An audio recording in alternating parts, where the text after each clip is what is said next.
दोस्तों, राजनीति में एक कहावत है कि आखिरकार बकरे की अम्मा कब तक खैर मनाएगी। जो जैसा करेगा उसे वैसा भुगतना पड़ेगा और ये खास तौर पर महाराष्ट्र की सरजमीं से होता हुआ दिखाई दे रहा है, जहां उद्धव ठाकरे की शिवसेना को किस तरीके से दो पार्टों में बांट दिया गया और पूरी की पूरी शिवसेना को तोड़ करके एनडीए ने अपने अंदर मिला लिया। और जब एनडीए द्वारा ये कदम उठाया गया तो नकली हिंदू वर्सेस असली हिंदू की लड़ाई जो है वो महाराष्ट्र की पॉलिटिक्स में शुरू हो गई, जहां उद्धव ठाकरे खुद को नकली हिंदू करार दिया गया, एकनाथ शिंदे गुट को एनडीए सरकार ने खासतौर पर असली हिंदू बताया। और 2024 के चुनाव में महाराष्ट्र की जनता ने भारतीय जनता पार्टी को जिस तरीके से तगड़ा झटका दिया है, उसने ये बता दिया कि आखिरकार असली हिंदू कौन है और नकली हिंदू कौन है। और इसका सबसे ज़्यादा खामियाजा 2024 के चुनाव में एकनाथ शिंदे गुट को उठाना पड़ा है।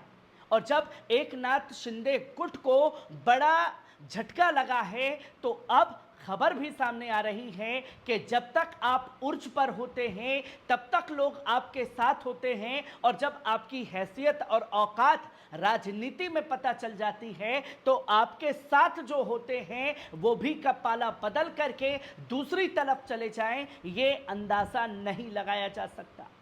और एकनाथ शिंदे को क्या पता था कि जो चीज़ें उन्होंने खुद की हैं वो उन्हीं को भारी पड़ जाएंगी।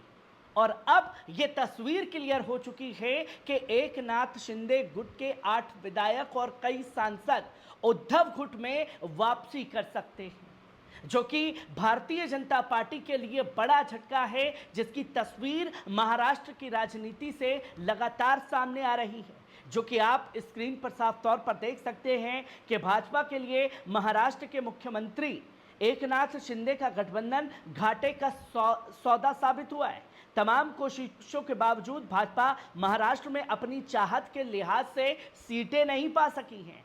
सियासी गलियारों में चर्चाएं इस बात की खूब हो रही हैं कि आने वाले वक्त में उद्धव ठाकरे की शिवसेना के साथ एकनाथ शिंदे के विधायक और सांसद मिल सकते हैं। ऐसे दशा में महाराष्ट्र की सियासत में बड़ा उलटफेर जो है वो होने की संभावनाएं दिख रही हैं। और चुनाव से पहले उद्धव ठाकरे की शिवसेना और भाजपा एक हो सकती है कहा गया था, पर ये अब भी नहीं हो सकता। क्या इस सियासी गुड़भाग के चाल में उद्धव ठाकरे को वापस उनका चुनाव चिन्ह और पार्टी दोनों मिल जाएगी? ये सबसे बड़ा सवाल खड़ा हो रहा है। पर लोकसभा चुनाव में महाराष्ट्र की सियासत में जिस तरीके की बिसात बिछाई गई उसमें भाजपा को अच्छा खासा नुकसान हुआ है। जहां अजित पवार को साथ लाए, एनसीपी को तोड़ा गया, तमाम बड़े बड़े राजनेताओं की एक मंडली जो है महाराष्ट्र में सजा ली गई, शिवसेना को तोड़ा गया, एकनाथ शिंदे को साथ लाए, पर कोई भी फायदा जो है मन मुताबिक चीजें भारतीय जनता पार्टी के साथ नहीं हो पाए। जहां महाराष्ट्र की 48 लोकसभा सीटों की बात करें तो 13 सीटें कांग्रेस ने जीतने में सफल रही, जबकि उनके सहयोगी दल उद्धव ठाकरे की शिवसेना ने 9 और शरद पवार की पार्टी ने 8 सीटें जीती। भाजपा को इस चुनाव में महज 9 सीटें ही मिली, जबकि मुख्यमंत्री एकनाथ शिंदे की शिवसेना महज 7 सीटों पर सिमट गई। वहीं अजित पवार की एनसीपी को 1 सीट से संतुष्ट करना पड़ा। कुल मिलाकर महाराष्ट्र ने भाजपा अपने नए सहयोगी घटकों के साथ जबरदस्त नुकसान में रही। एनडीए ने 2019 48 में से 41 सीटें जीती थी, जिसका खामियाजा उसे इस 2024 के चुनाव में उठाना पड़ा। और जब 2024 के चुनाव में ये उठाना पड़ा तो शिंदे के साथ आने से भाजपा को नुकसान हुआ है, ये बातें सामने आने लगी हैं। जहां एकनाथ शिंदे को लेकर के आई भारतीय जनता पार्टी के एक दबदबा बढ़ेगा, क्योंकि मैं जब महाराष्ट्र में था तो लोगों ने साफ तौर पर बताया कि भारतीय जनता पार्टी का खुद का वजूद नहीं था महाराष्ट्र की सरजमी पर। उन्हें लाने वाले जो हैं बाला साहब थे।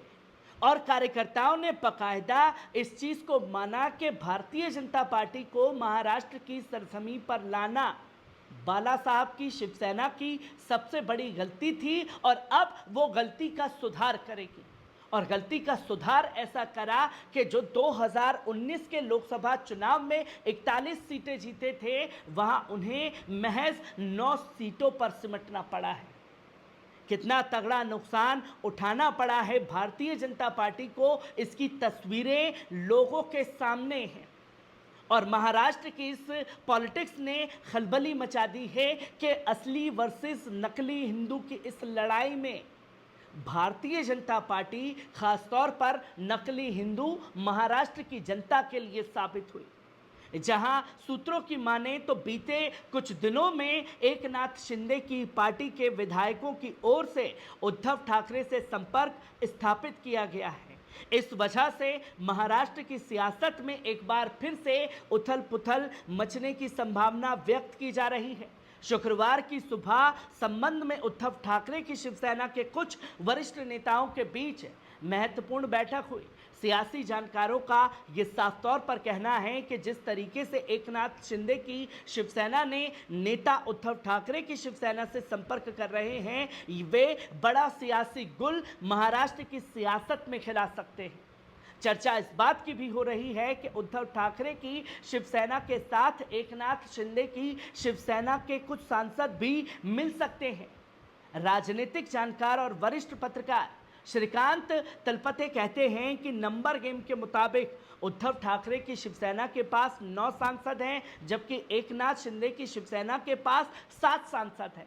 अगर ये सभी सांसद एक होते हैं तो ये संख्या बल के लिहाज से 16 पहुंच सकती है, जो किसी भी दल के साथ जुड़ने पर बड़ी मजबूत स्थिति मानी जाएगी। जहां महाराष्ट्र की सियासी गुणाभाग की इस पॉलिटिक्स में एकनाथ शिंदे गुट के तमाम सांसद और विधायकों को ये बात समझ में आ गई है कि 2024 के चुनाव में जिस तरीके से जनता ने एकनाथ शिंदे गुट को पटकनी दी है और बीते 3 महीने बाद महाराष्ट्र में चुनाव होने हैं और महाराष्ट्र की जनता का मूड 2024 के लोकसभा चुनाव में देखने के बाद एकनाथ शिंदे गुट के सांसदों का, विधायकों का हृदय परिवर्तन हो रहा है।